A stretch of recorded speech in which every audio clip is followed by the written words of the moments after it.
My name is Marmalade and welcome back to Behind the Seams. Thank you for joining me for episode 3. Okay, so we've had the first week where they had their entrances and a bunch of runways. We've had the design challenge where they had to make it themselves. And now I feel like we're truly into the heart of the runways, where they really get to show off each week the outfit they've brought from home. And me and you get to see how well those outfits are constructed, how great they look, but also how well they adhere to the categories. I think with Drag Race, there's like a real balance of how good does the outfit look objectively as a fashion piece, and also how well does it adhere to the runway theme. I'm here for the fashion, I'm always here for the fashion, but I will be looking at how they adhere to the theme as well. So that's also very important. But yes, I'm so excited to get into the runways. I think we should do it. Do you think we should do it? I think we should do it. Okay. My name is Marmalade, this is RuPaul's Drag Race UK Series 7 Episode 3, and come with me as I take you behind the seams. Oh, I'm last sip of my tea. Hang on. Oh, gorgeous. Where was I? Okay, so the theme for this week's episode was cuddly. It was like Cuddly-wuddly or something. And it was essentially soft, padded, comfy, warm. I don't think I would ever want to create a cuddly outfit. I'm not interested in making outfits that look comfortable. But there's a lot of challenges with this runway that you really need to consider. The first challenge I can see us running into is proportion. When you're adding so much weight, you've really got to understand these new proportions you're now playing with. And you've also got to be conscious of where you're adding that new padding. My other concern is potentially outfits being maybe too big, being so covered up and so piled on that the eye has nowhere to rest. There's no like breathing space. And I think a lot of people might think, oh, cuddly, I've got to be covered head to toe. So that would be my concern as well. So let's start with the first queen on the runway, and we have Bonnie and Clyde. So Bonnie has chosen, she said Mugler, and I definitely see those references. For me, the most obvious reference here, there's a Marlene Dietrich reference where she has this gorgeous fur coat that sort of has this similar effect to it. An outfit I have definitely wanted to recreate myself. So when this came out, I was very, very excited. And what Bonnie has done here cleverly, I was nervous from last week from her design challenge because she had a lot of issues there with proportion and sort of taking care of the silhouette. So I was worried that that would translate into this, but she has done it very successfully. I like how she has kept the chest area very nice and open. She's included this really deep plunge at the front, which is very smart because it gives the eye more breathing room. I also like the slight cutouts in the hip where you get a sense of skin there as well. I think that's also very smart. Last week we really lost her waist definition. Here we get it beautifully. I love the direction of the line sort of coming down on the bodice and sort of going up from the hip. It sort of creates like a nice arrow to her waistline, which is always going to bring that in, which I think is very smart. I love the structure of this coat. I love the collar of it. One thought I had, since this feels like such a clear reference to the Marlene Dietrich coat I've talked about, I would love if it was a coat to the floor. Obviously, I've got a one-track mind here, and I'm stuck on that coat. However, even as it is, it is gorgeous. I think the hair looks a bit crushed. I definitely see the Mugler reference in the hair. It's lacking a little bit of structure. I don't know if it got maybe crushed in transit. I could have done maybe without the rhinestoning on the chest. I think the outfit in itself is strong enough that it doesn't need that. Even though I didn't enjoy her look last week, I got a really strong sense of her style and her aesthetic, and that is coming through very clearly here as well. I think it is a gorgeous dress and a very great way to go, and a very strong look for Bonnie. So Bonnie, I love this. So next we have Katrin Feelings, and Katrin is wearing House of Androgyny, who is based here in Cardiff. Okay. Oh, Katrin. This is a bit of a wild one. What am I going to say about this? Okay, as always, I'll start with things I love. I think the paneling is successful. I like that she's gone for a Katrin. I think that's a smart choice for her. And I'm going to say I think that's where my like for this outfit ends. This is not my favourite outfit.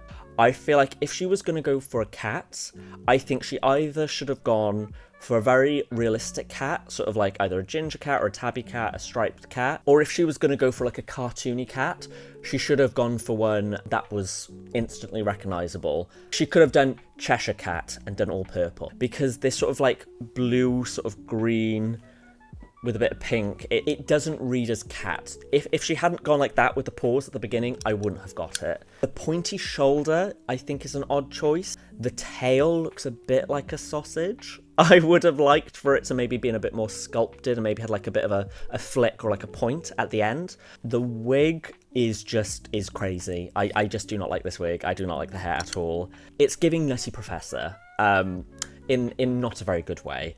I like the idea of it being a cat. I just think this was a real missed opportunity. I think she should have gone with Cheshire Cat, and I can imagine this bodysuit being like padded. I can imagine it all in like a darker purple with like stripes of like a lavender. I can imagine some sort of goggles or sort of like eyewear that's sort of the rotating, hypnotizing like Cheshire Cat eyes. And she's got no ears. She sort of just about has paws. You can't really tell the tail is a tail on the back until she turns around. It doesn't read cat enough for that to be the concept. To be completely honest, this is a very weak look for me. And I say that with as much love as I can muster up for my sister. Yeah. Next up, we have Paige 3. And Paige has decided to go in this sort of bedding, sleeping sort of direction. Straight off the bat, it's a very on-the-nose choice, which isn't bad.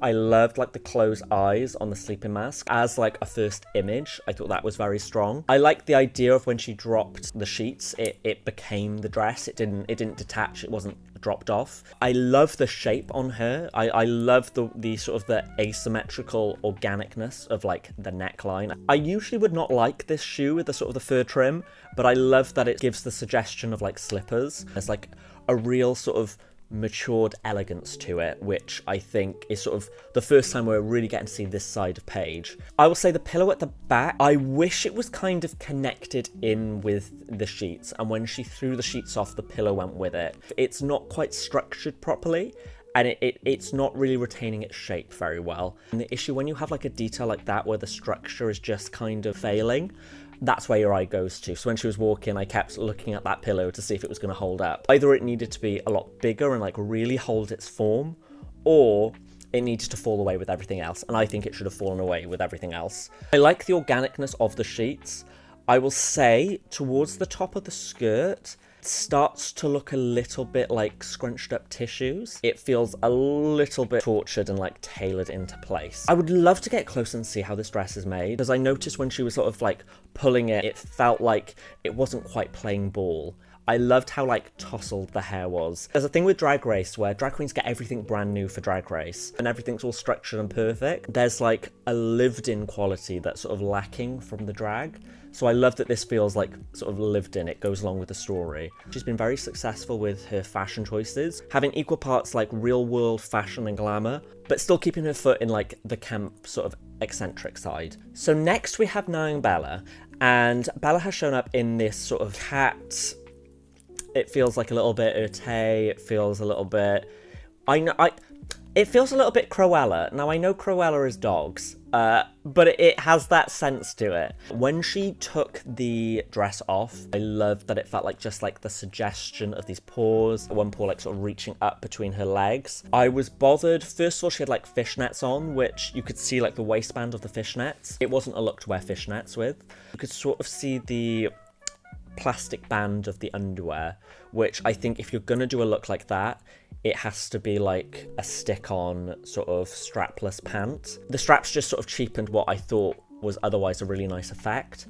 I also love that she kept the opera-length gloves on. Unfortunately, the dress itself, it's really just lacking any sort of structure and form. I think she really could have had accentuations in like the chest, sort of within the waist, in the hip, and it kind of just looks like stretch one panel fabric. The sort of white fur that's wrapping around it, I enjoy it as an idea, but the placement feels a little bit bunky, and I don't know if it's the fabric or whether it's the fact that she hasn't like fluffed it up beforehand. It's sitting a little bit flat and it sort of cheapens it. I like the reveal, however the issue she's having is you can see the split down the front of the dress, and you can see where that white fur across her hip splits, so you could kind of feel that reveal coming. Also, I like the idea of this hair, but there's something about it that just doesn't feel substantial enough. You can't really tell until she gets closer that they're ears. I like where she was going, I just think the entire thing could have been elevated.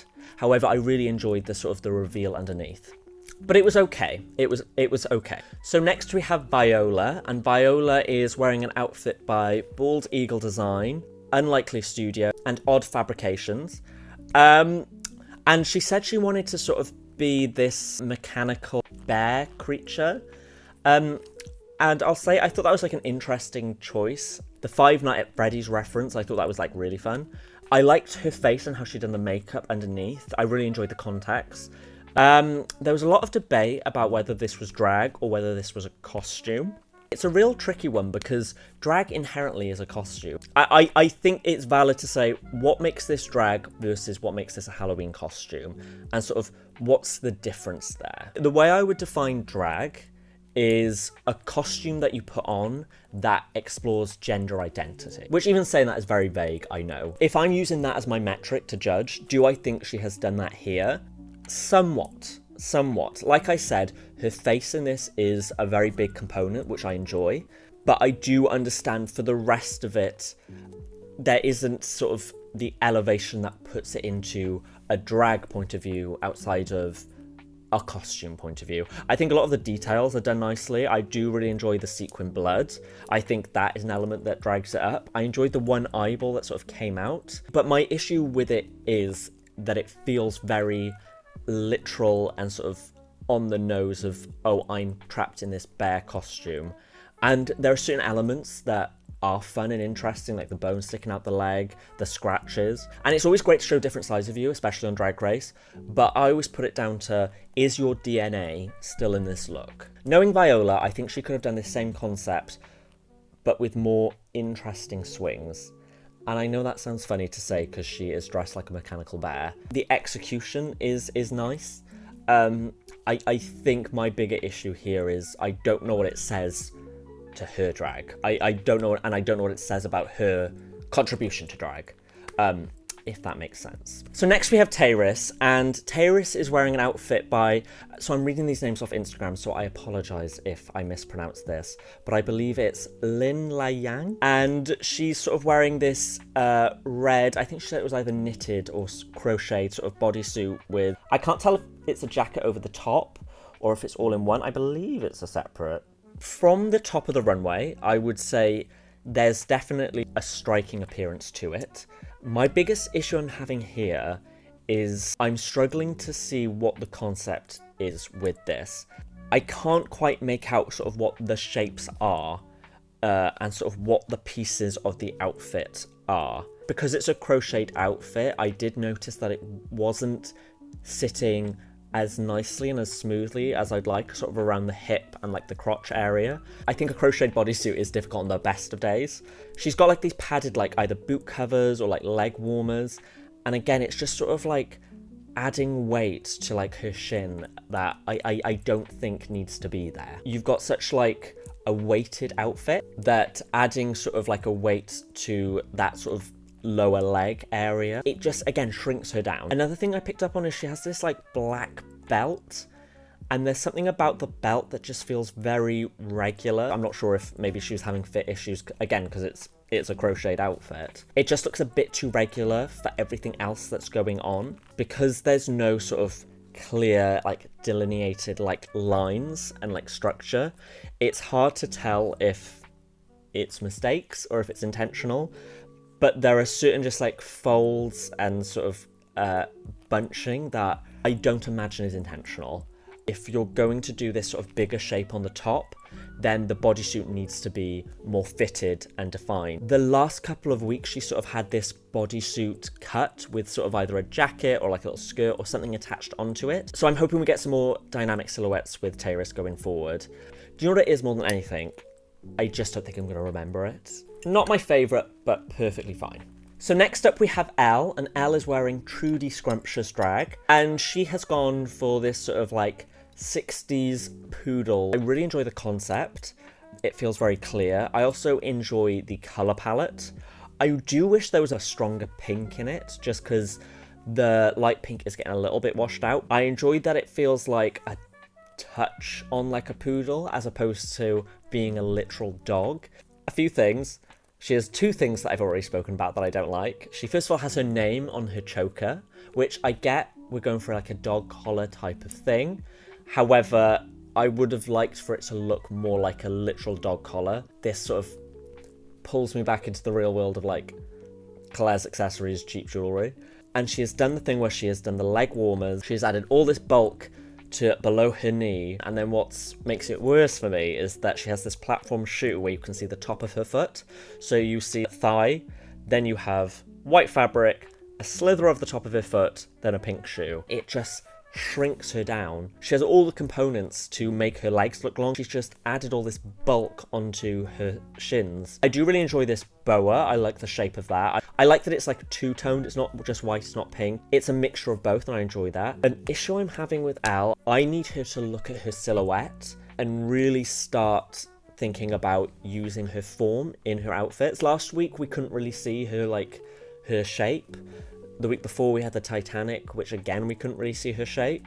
From her entrance look, we have seen that she has form-fitted drag, and I would just like to see a bit more of that. I would like to see something that is a bit more structured, just so I can see how in drag, how she shapes herself and how successful that is with her fashion. Something more fitted, something more like sculpted to her. But I enjoy the sunglasses, I enjoy the little bag, I enjoy the nails. For the most part, I really enjoy the styling. I love the hoops, and I feel like it's a strong, safe choice for this runway category. I just want more structure. I want more structure. Elle, I want more structure, but you look fab. So next up we have Sally TM, and Sally is wearing, it's sort of like this like vintage teddy bear. First of all, I love this as a reference point. I think it's not obvious and it's not expected. It looks like the sort of toy that your nan would bring you and be like, oh, here you go, babe, do you want this? This was my toy when I was a little kid. And sort of the arms falling off, like the cat's been chewing at the ear. There is like a plainness to it, which weirdly I also enjoy. Also, I noticed there's like a fleece texture, and across all the fabrics, it's the exact same fabric with the same finish in all three colours, which I appreciate that detail and that it matches. I think if I could improve it, I want more structure underneath. I want it to stand up sturdier and have more structure, just because it's such a simple silhouette, and I think the success in an outfit like this relies on its cleanness. And it is just a little bit loose and baggy in some areas. Now, I understand this is not like a super cinched, corseted sort of an outfit. That's not what I'm asking for. I just want the structure underneath to stand stronger. So, for example, she's got these sort of tunnel, like, trouser legs. The way they were moving, I could kind of tell there was no sort of like interfacing or structure to that fabric. I wish if she was going for these like tunnel legs, she'd like committed by like lining and interfacing them so that they sort of stayed stiff, so it looked like she had these two pegs that she was walking on. I love all like the proportions of like the hat, the ears, the proportion of the skirt is nice, even this collar around the neck I enjoy, and I love like the hands. It's sort of like a straight line down the arm, there's no sort of definition at the wrist. That sort of plays into this character, but again, I just want more structure underneath to sort of solidify those shapes and make them feel stronger and more like intentional choices.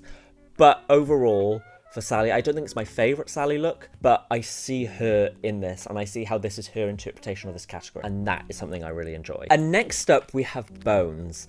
And this outfit, I was very unsure how I felt about it when she first rounded the corner. I wasn't sure how I felt about it. Usually I am so good, I see an outfit, I know my opinion straight away. So when I sort of get stumped, and this outfit must be interesting in some way for it to stump me in the way that it has. So what I will say, it surprisingly is not very heavy for how much fabric is on there, especially velvet. I think it's helped that they've sort of left the sort of the middle section sort of clear and done all like sort of the ruching gathering of the fabric on the arms and the leg. I enjoyed that the arms sort of didn't come to a hand. I like those sort of points, and I love the way she sort of sold it on the runway. I think I really enjoyed the way the ruching was done. It felt very organic but not tortured, which can be very difficult. And you know what I'll say? Usually when you see an outfit and you can't tell if you love it or you hate it, that's usually quite a good sign of something actually being taut and fashionable. When a lot of people think about fashion, they think about what are the trends to follow, whereas like runway fashion is really about doing what people aren't doing. What's the next thing? What's the new thing? There is a real exciting element in that. I really love the makeup she's done, and I love like this one little curl on the side. I will say I remember she mentioned that the fabric was like a little bit dirty, and you could definitely see spots of it. There wasn't enough dirt for it to feel intentional. It needs to be bolder. She's wearing these black boots. They just become a little bit visible at certain points. I think I wasn't meant to see this shoe. I think it's just a little mistake where it's sort of like tucked up, I guess. And also, she had this bow on the back. I think that was just a bit unnecessary. I think maybe that was like an attempt to like ground it a little bit. It'll be interesting to see what I think about this in a couple days, but I think I enjoy it. I think that's where my brain is heading. It's really exciting. I think there were a lot of choices made this episode that felt expected, and Bones hasn't done that.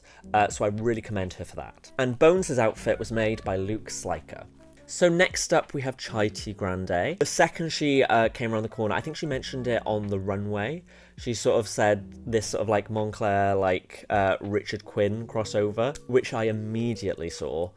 Chai has done it in a very interesting way. First of all, I love the texture of this fabric. I love that it isn't just like a flat sort of faux fur. I love that it has texture to it. I really enjoyed this. I love all the little balls on it. I love the proportions of it. I love the way it sort of comes around the back of her neck. I like that when her hands came down, there was like a bit of skin, and that it was strapless, and there was place really for that eye to land. And I thought this was very successful. Definitely one of my favourites of the night. I think if I could play around with it, there are a few placements of the balls that I wish I could change. There's like a really big one sort of at her front sort of knee section. I don't know whether that's where I would have put that. I almost wish I could have raised it slightly, made the hips more angular, and then it came down in more towards the bottom. I enjoy where the hair is going, however, I don't necessarily love the style of it. She's got this like really blunt fringe that looks too blunt, but also not straight. But I love the continuation of the spherical shapes up into the hair, and I love that it's sort of monochromatic. I also love that when she dropped her hands, it felt like this big like muff that she sort of was holding sort of turned into like a chic like handbag. Also, I love in this case, I love that she has gone for a nude heel. Because it sort of, her features sort of disappear and it's all about the fabric. I think this was a very strong look, specifically from Chai. And you know what? It's a reference I'm glad someone chose. It still has that lightness, which is difficult to do with sort of cuddly padded fabric. So Chai, well done. I love this. Honestly, I would wear this. It's gorgeous. So next up we have Selexa, and Selexa has gone for this sort of neon bear that has like the reveal in the back. First when she came out, I loved the textile. I feel like this must be like a custom print or like sprayed or like painted, but either way, I love the neon aspect of this. It's a direction that nobody else thought to go in, and I think especially with Cuddly, I think the assumption is to go sort of homely, warm. I love seeing something that feels a bit like edgy and different, so I really enjoyed that. I think out of everybody who had done like teddy bears, I think she the most thought about what are the exaggerated shapes of a stuffed toy. So I love that it was sort of shaped and like padded around like the hips area, and then it came in at the knee, and then it went out to the thigh again. I think the face of the teddy bear could have had more definition to it. I think they could have maybe built in like eyebrows and cheeks. And then Selexa turned around. On the one hand, I enjoyed sort of the surprise of going from fully covered to completely naked and yet not taking anything off. I enjoyed that sort of the bra and the pant picked up the neon pink shade in the fur. I will say, I think when she first came out, I went, oh, Selexa's doing something I didn't expect. She's sort of subverting the ideas that she's shown us thus far. Like, she's not got a breastplate on. She's not got like hips. She's not got cleavage. So when she turned around, it's not that I was disappointed because it looks great and there was a surprise factor, but it kind of went, oh no, I was wrong. She's doing her sort of classic silhouette. I'm just hoping at some point we see something from Selexa that doesn't rely on having big boobs. Just because, first of all, that as a choice is sort of a bit been there, done that on Drag Race. But even if it hadn't been, I just personally don't think it's enough of a shtick to sort of hold up on the runway. I just don't want her to sort of rely on this one idea that she has of like her drag and sort of what she does. I want to see like the full expanse of what she's got, because from what I've seen, she has the vision, she has the eye, and she also has the construction skills. Also, I wish there was something different than her face sticking out the back of the teddy's head, but without any hair, it feels like a really weird shape to frame the face.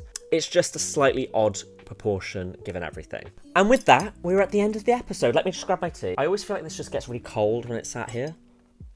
It's freezing, it's always freezing. So there we have it, the end of the runway. I don't think it was the strongest runway thus far, and I don't think it's gonna be one of the runway categories we sort of remember looking back at the season. So I'm excited to see the, what is it, 5th look in these girls' collections, so to speak.